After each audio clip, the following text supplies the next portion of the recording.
Hello and welcome to Sick Notes. My name's Ed Hope. I'm a junior doctor in the UK, and over on Netflix in the US, one of our favourite shows, Cells at Work, has recently started airing on there. I know I've got a few episodes to finish off from the first season, but in the meantime, you guys recommended I check this out, the manga of Cells at Work Black. I'm not going to go into a sort of a full depth review. I'm just going to be talking about the first chapter of this volume, which is actually available for free to view online, and I'll leave a link down below. So why don't you go check that out, read it for a few minutes, and then come over to the video and I'll tell you a little bit more about it. Obviously, this is going to contain spoilers, so you have been warned. So why is it called Cells at Work Black? Well, it's kind of a darker version of Cells at Work. So the body is not as healthy as the previous Cells at Work, even though there seem to be loads of things going wrong in the last one. So the body in this one drinks alcohol, smokes, I think is quite overweight.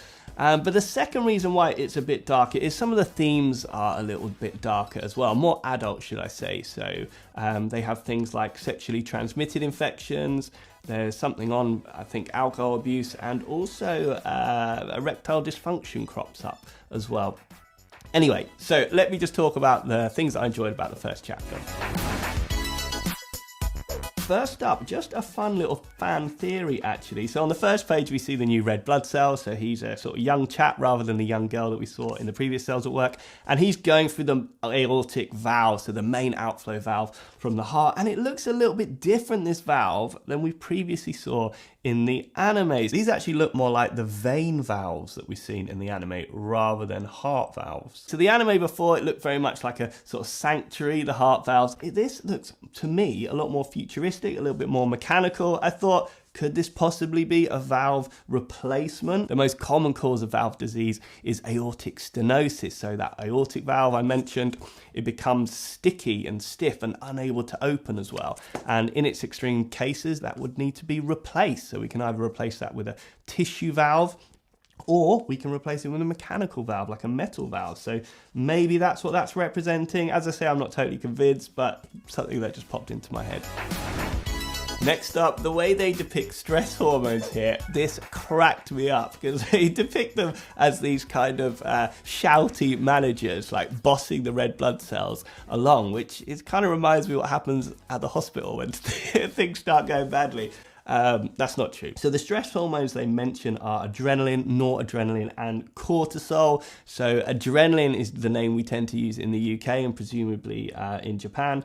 But in the US and other parts of the world, it's referred to as epinephrine, exactly the same thing. So when you have this stress response, you know, that fight or flight instinct, adrenaline gets released into the bloodstream, you know, like these shouty managers get released into the bloodstream, and that does a few things. So it kind of gets you ready for action. So it increases your heart rate, increases your blood pressure, diverts blood to the muscles ready for action, and does other things as well, like opens up your airway. So that's why we use adrenaline or epinephrine, so EpiPens, when people have anaphylactic reactions. It opens up the airway, so life-saving in that circumstance. So it's a lovely touch that these shouty stress hormone managers are shown in the bloodstream, because that's where they'll be released and go around the body and have their effects. They'll also have effects within the blood vessels, kind of like we see here, although we see them having effects on the red blood cells. Obviously, they don't work on the red blood cells. They work on the blood vessels. So they constrict the blood vessels to the gut, because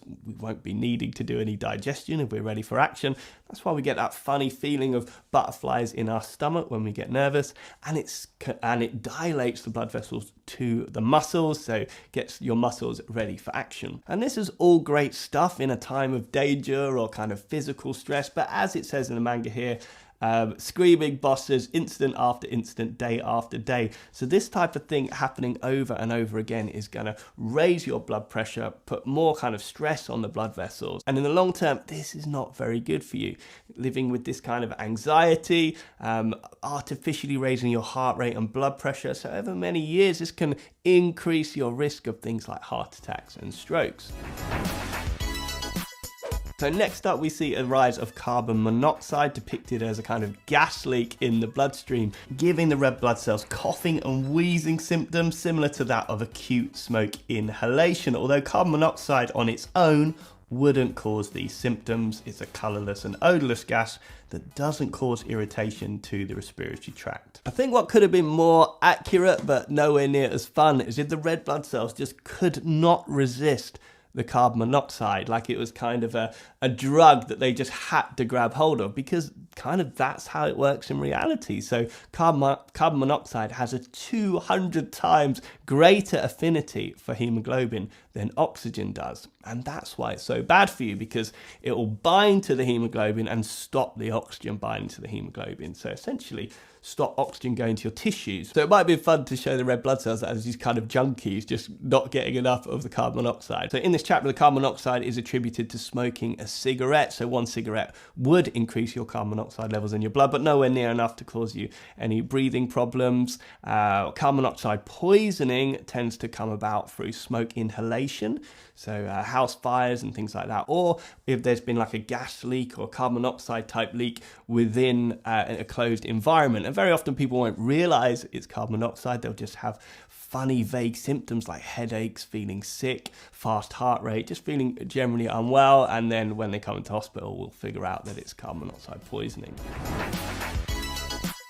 By far my favourite part of this chapter was the depiction of cholesterol build-up within the arteries, making it more difficult for the red blood cell to travel down them. When we have excess cholesterol, our body needs to store it somewhere, and as we see here, we have the LDL dumping cholesterol in the walls of the arteries. And this cholesterol forms fatty streaks and eventually larger plaques, which narrows the arteries, and as we see here, it makes it more difficult for the blood to flow through it.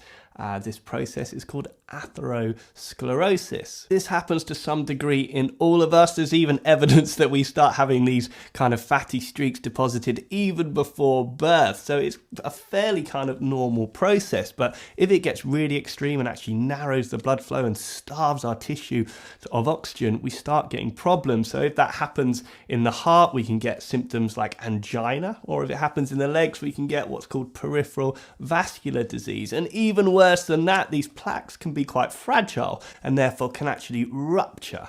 And if they rupture, they can cause the blood to clot in that area, what we call a thrombus. And if that thrombus then occludes the blood vessel, then any tissues that are supplied by that blood vessel can end up dying. So in the heart, that would be called a myocardial infarction, so a heart attack. Or if that happens in the brain or any blood vessel going to the brain, then we'd call that an ischemic stroke. And there is a great line in here. Greater amounts of oxidizing cholesterol get released into the bloodstream because of the oxidizing free radicals that come from elevated stress levels. That is amazing attention to detail. I'm not sure it's even entirely necessary for the story, but that was really great medical information within that sentence. Really good revision for me. So what are oxidizing free radicals? Well, oxygen, although vital to your survival, can also be found in the body as a free radical. Well, what does that mean? Well, it means that it has an unbalance of electrons.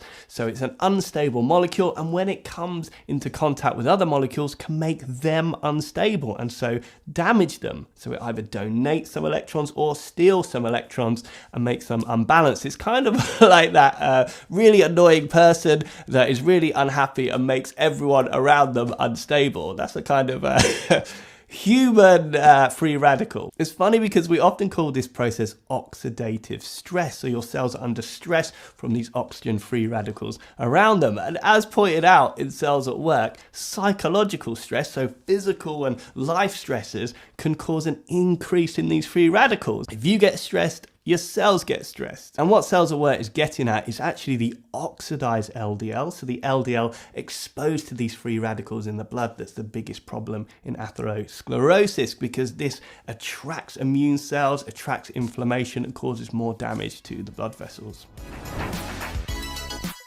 And just like the first episode of regular Cells at Work, we have a streptococcus pneumonia infection. Nice little callback to that first episode. And we see our white blood cell in this series, and it's a kind of overly sexualized character. Maybe that's just me. I mean, she's equally effective at killing the bacteria though, but I mean, look at this scene. She's basically got streptococcus juice on her breasts. So there you have it, guys, the first episode of Dr. Hope's manga review. I really enjoyed it, so if you want to know some more of my thoughts as I go through this, then let me know. Give this video a like and a comment, and I'll see what I can do.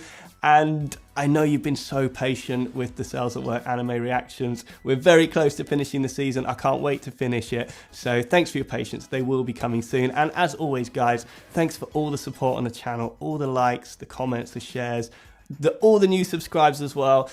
Thank you so much. They make me keep wanting to do more videos for you. So I hope you guys are well, and I'll see you soon.